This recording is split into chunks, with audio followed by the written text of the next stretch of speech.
50 জন স্টুডেন্টের এভারেজ দেওয়া আছে কত? 65। এটা এভারেজ, এটা হচ্ছে এন এর মান কতজন, তাই তো? এবারে কি বলেছে, ভুলভাল লেখা হয়েছে। কি ভুলভাল লিখেছে?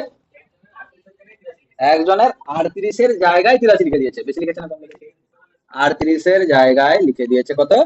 83। বেশি লিখেছে, কত বেশি লিখেছে? 45 বেশি লিখেছে। বিয়োগ করে দেবো, 83 থেকে 38 বাদ দেবো, 45 বেশি লিখেছে। তাহলে 45 যদি বেশি লিখে থাকে, তাহলে এভারেজ বেশি বেরিয়েছে। এই যে 65 মান বেরিয়েছে এভারেজের, এভারেজ বেশি বেরিয়েছে। কত ইনক্রিমেন্ট হয়েছিল? ইনক্রিমেন্টটা কত হয়েছিল এভারেজে? এভারেজের ইনক্রিমেন্টটা কত হয়েছিল?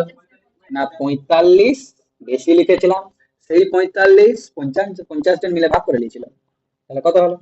5 9 5 10, 0.9। তার মানে এভারেজে 0.9 ইনক্রিমেন্ট হয়ে গেছিল। তাহলে অ্যাকচুয়াল এভারেজ কত হবে? অ্যাকচুয়াল এভারেজ যা বেরিয়েছে তার থেকে 0.9 কম।